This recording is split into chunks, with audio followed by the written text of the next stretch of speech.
Estados e municípios terão que cobrir rombo dos fundos de previdência com o Master. Viva o livre mercado. Bem que aqui, né? É a grande parceria do livre mercado com o Estado, né, brasileiro. É que realmente é o Brasil, né? É aquela união perfeita do oligopólio com o ente estatal. O Ministério da Previdência concluiu que o prejuízo de fundos que investiram em letras financeiras do Master será bancado pelos cofres públicos locais. Boa. Estado como o Rio e Amapá investiram em títulos do Master sem a garantia do FGC. Pô, massa. Parabéns. Acho que esse dinheiro vai sair de onde, hein? Do teu bolso, se tu não percebeu ainda. Do teu bolso. Do teu bolso. Aí a turma do Quinto escreve, né? O crepúsculo dos ídolos técnicos. É preciso estômago forte para aguentar as notícias que surgem diariamente de Brasília sem passar mal. O Brasil, famoso por tantas jabuticabas jurídicas, está assistindo a um fenômeno que desafia a própria lógica. Um único homem, o Paquito, está conseguindo a proeza de transformar o Supremo, o TCU, o Banco Central, até o Palácio do Planalto, em escritórios de despachante de suas vontades. E se escancara como um sistema financeiro que adora posar de técnico e racional virou, na verdade, uma máquina de desestabilizar o país. Só existem duas explicações para isso. A primeira é achar que o Paquito é um super-herói com poderes mágicos para dobrar a República. O que eu acho que não é verdade. A segunda, e única verdadeira, é que nossas instituições, as instituições do Estado democrático de direito, que precisam ser defendidas por todos os brasileiros de bem democráticos e antibolsonaristas, enfim, que enchem a boca para fazer discursos bonitos sobre democracia e fortaleza institucional, estão, na verdade, podres por dentro por conta do dinheiro sujo que circula nos bastidores. Vejam a gravidade da situação. Quando um banco, cheio de problemas, cercado por fraudes de bilhões, vira o motivo de uma briga de foice entre ministros e órgãos do governo, o que morreu não foi só o banco, foi a própria República. E tornou-se um balcão de negócios à plena luz do dia.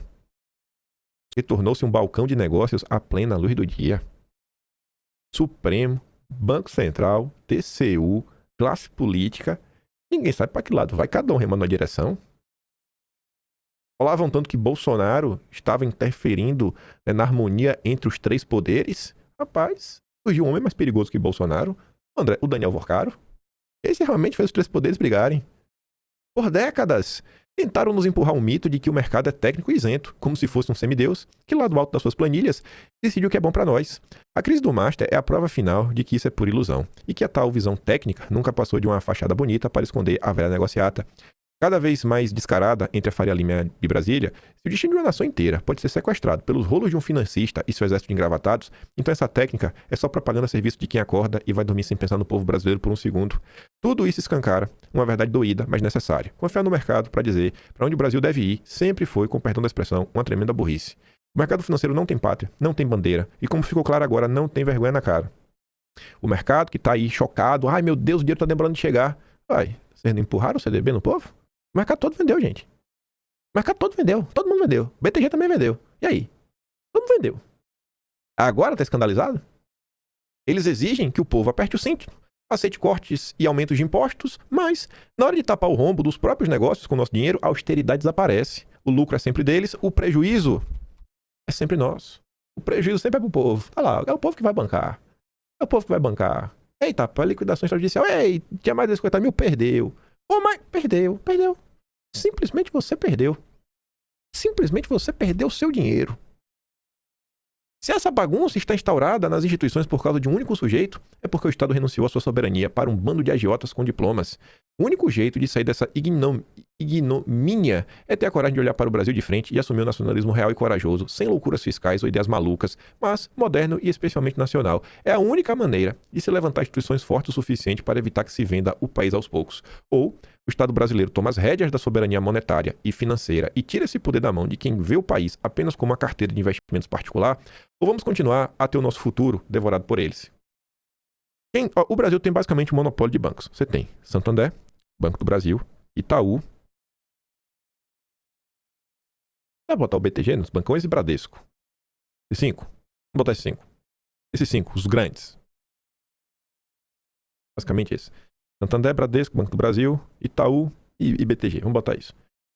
Algum desses 5 bancos, vocês acham, sei lá, que pensam no futuro do Brasil?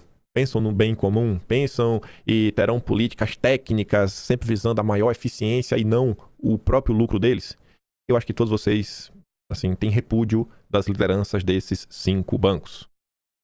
Se a gente sabe que esses 5 bancos não jogam favoravelmente pelo Brasil, o que é que a gente faz? Esses 5 bancos não jogam favoravelmente pelo Brasil, o que a gente faz? Qual é a força que pode bater de frente com esses 5 bancos? A única força que pode bater de frente é um governo democraticamente eleito e que verdadeiramente represente a vontade popular. Essa é a função de um Estado. Às vezes dá um enquadro, né, em setores privados que agem contra o interesse nacional. Tá certo é que o Banco do Brasil é um banco estatal, né? Mas, enfim, gente, não tem outro caminho. Chegou num ponto que a gente está diante de um bloco de grupos tão fortes que simplesmente ou você coloca assim, dá uma acalmada, ou não vai. E o pior é que nem são só mais bancos, né? O melhor dos exemplos é o BTG, que hoje não é um banco só, tem tudo. Tem de aeroporto a, sei lá, indústria, fazendas, outras coisas na área de logística, tem tudo. Né? Tá competindo aí com os irmãos Batista para ver quem tem mais patrimônio e mais diversificação. O Brasil é grande demais para caber em balancetes fraudulentos. Isto vale dobrado para quem ainda cai no canto da mão invisível que resolve tudo. No caso de Ivorcaro, a mão está bem visível e ela está apertando o pescoço da moralidade pública. Ou a nação impõe respeito, ou vamos continuar a ser o quintal de banqueiros que brincam de Deus com o nosso futuro. E Deus costuma cobrar caro e conjuros de quem brinca de realizar falsos milagres. Aí veja caro e conjuros de quem brinca de realizar falsos milagres. Aí veja só. Caso do Banco Master começa a contaminar o risco Brasil. Oh, meu Deus do céu. Matéria do Valor Econômico. Investida contra o Banco Central, feita pelo ministro do Tribunal de Contas da União, Jonathan Jesus, provoca uma busca por hedge, ainda que tímida, nos mercados domésticos. Meu Deus, estou preocupado. Meu Deus, estou começando um negócio que me proteger. A bolsa pode desvalorizar meu dinheiro. Assim, o caso do Master começa a contaminar o risco Brasil. A Renata tá risada, né? Fala, peraí, vamos lá, vamos lembrar o Brasil. O crime organizado já virou, né, uma infraestrutura paralela. Porque você tem água, mas tem que pagar pro crime organizado. Na verdade, já tem lugar no Rio de Janeiro e em outros lugares tem até portão, né? Pra você poder, tem que pagar a mensalidade, você não pode nem sair. Aí o gás, você pode comprar do cara. A energia elétrica, se for um gato, é do cara. Então, assim, é verdadeiramente uma infraestrutura paralela. Aí você tem a fraude bilionária do INSS, você tem perseguição política institucionalizada no país, você tem uma insegurança jurídica crônica, só que nada disso encosta no risco Brasil. Nada disso abala o risco Brasil. Mas um Paquito, metido a espertalhão, sim, ele consegue destabilizar, né, o risco Brasil, e, assim, no CDs e mexer o risco Brasil. Se estender uma lona, na Faria Lima vira o circo. Da mesmo jeito que a imprensa vem apontando que pode existir influenciadores trabalhando para livrar a barra do Banco Master, tem outros influenciadores tirados a jornalistas e tentam passar um pano no sentido oposto. Aí vamos lá, né? O Arthur comenta, só no Brasil que maluco contrata uma empresa de fofoca para uma operação secreta. Realmente, né? A administradora do grupo Léo Dias contratou influenciadores para ataque coordenado contra o Banco Central. Realmente, viu? É demais. Aí vamos lá. Dono do Master contrata Michel Temer para tentar salvar a venda do banco para o BRB. O que é mais grave, gente? Contratar influenciador para falar mal na rede social do Banco Central, contratar o Michel Temer. Tu percebeu que a imprensa não tem o mínimo de juízo de valor? Por que contratar o Temer, gente? Não vamos ficar de teatro. Ninguém contrata o Temer pela sua capacidade técnica, e sim pela sua influência política. Ninguém contrata o Temer pela sua capacidade técnica, mas sim pela sua influência política. Isso não choca. Isso não tá e não ganha destaque no noticiário. A Malu Gaspar já esqueceu de falar disso já. Os jornalistas não cobram. A Globo News nem toca nesse assunto. O Estadão tá lá, deixa pra lá. Vocês querem me convencer que o grande problema são os influenciadores? Pelo amor de Deus. Pelo amor de Deus. Quanto que o Temer recebeu por isso? E qual era o serviço do Temer? Aí vem a privacidade, né? Não, porque contrata como advogado. Aí é o sigilo entre partes. Aí nesse caso tem sigilo. Lá atrás, foi revelado que o Master tinha gastado 500 milhões com advogados. E isso acho que nos últimos anos, enfim. Vamos botar que uma parte desse dinheiro iria para um contrato que, se ao final desse contrato fosse todo honrado, seria mais ou menos 130 milhões.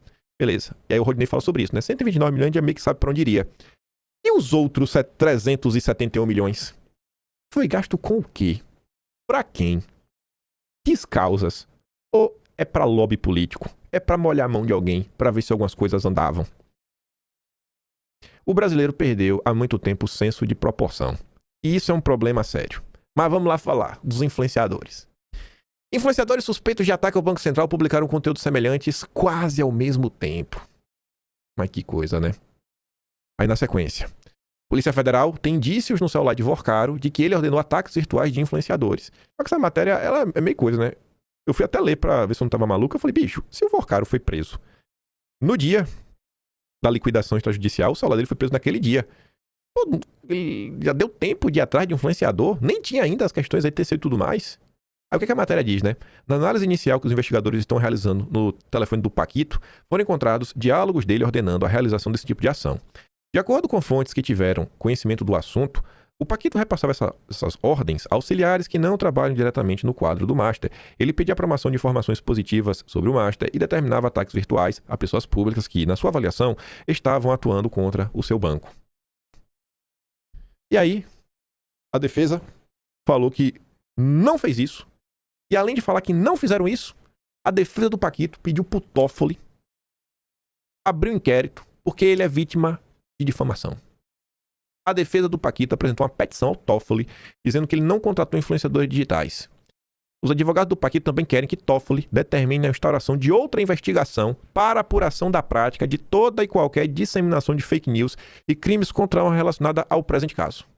Eu me pergunto, vai ter agora um novo inquérito das fake news? É isso? Teremos um novo inquérito das fake news? Porque é o mínimo, né, a se esperar no Brasil. Agora, um assunto sério.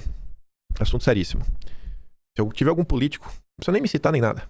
Peguem essa ideia e levem à frente ao longo do final de semana, que é um momento que esse assunto está em alta e é um momento que a imprensa não tem muita pauta e é um momento que Bolsonaro está sendo maltratado e torturado, que é o quê? A gente está diante aqui de um caso que envolve influenciadores agindo de forma, em tese, orquestrada. Essa matéria aqui do Estadão, eu não vou abrir ela, mas tem uma linha do tempo com os prints dos influenciadores mostrando qual seria o padrão. Nós temos um contrato que foi meio que revelado por causa do Rony, né? O Rony, que é o vereador lá do PL, o cara lá assinou e ele vazou para Malu Gaspar o contrato. Nós já sabemos de valores, pelo menos 3 valores diferentes. Um era 500 mil, outro era 1 milhão e outro valor, que era o valor máximo até então apresentado pela empresa, de 2 milhões. Ou seja, a gente realmente tem um caso, tem provas sobre quem participou, quanto teria recebido, provas que documentariam isso, para fazer o quê, quando, onde. E o inquérito das fake news, de 7 anos contra a direita. Em todos esses anos aí, perseguindo o Bolsonaro, é o ovo da serpente, e toda essa perseguição contra Bolsonaro. O que foi provado após todos esses anos do inquérito das fake news? Existe algo similar? Existe alguma ação ao longo desses 7 anos que mostra as pessoas, um contrato, dinheiro rolando e quais seriam essas postagens que ocorreram ao mesmo momento com a linha do tempo mostrando os envolvidos? Não. Não. Se tem um gabinete do ódio, aqui. Assim também como a gente viu o caso lá atrás da Choquei e as confusões lá da Mind. Então, assim, eles vão pegar essa história, os nossos deputados, vocês aproveitar o final de semana, sabe? Dá umas entrevistas aí, falando questão de Bolsonaro e tudo mais, cavam uns espaços na imprensa, né? Como o Eduardo falou, que na época de eleição o pessoal vai atrás da imprensa, tenta expliquem isso, façam um paralelo. E aí você faz esse paralelo ao vivo e você ainda traz o jornalista pra dançar. E falei, jornalista, você que cobre política, você consegue me citar um caso? Você consegue me citar um caso, jornalista? E se o jornalista não citar, aí você cita, mas eu vou te citar um caso, talvez o único. A Patrícia Campos Melo falou que o Terça Livre teria recebido 1.447 anúncios. Quer saber sobre esse caso? O governo federal contratou o Google AdSense. A propaganda que deve... Ainda fala assim, deputado, a propaganda que deve estar entrando agora, enquanto eu estou falando. A propaganda aqui padrão do YouTube. Sabe quanto foi os 1.447 anúncios que o Terça Livre recebeu? R$ 4,28. O que é isso, né? Perto dos 2 milhões. A imprensa é criminosa. Essa é a Patrícia Campos Melo. Isso ainda manda ao vivo. Jornalista da Folha de São Paulo. Essa é a imprensa profissional. Desculpa por estar criticando seus colegas, mas foi isso que aconteceu. Manda sim. Usa o momento atual para dar lacre direito. O lacre não é ruim, pô. A mitadinha não é ruim, mas lacre direito, o lacre levando informação para as pessoas. Pega, não precisa me ensinar nada, pega isso aqui, você organiza, bota tudo bonitinho, pega a informação com o bolinha do tempo, senta porrada.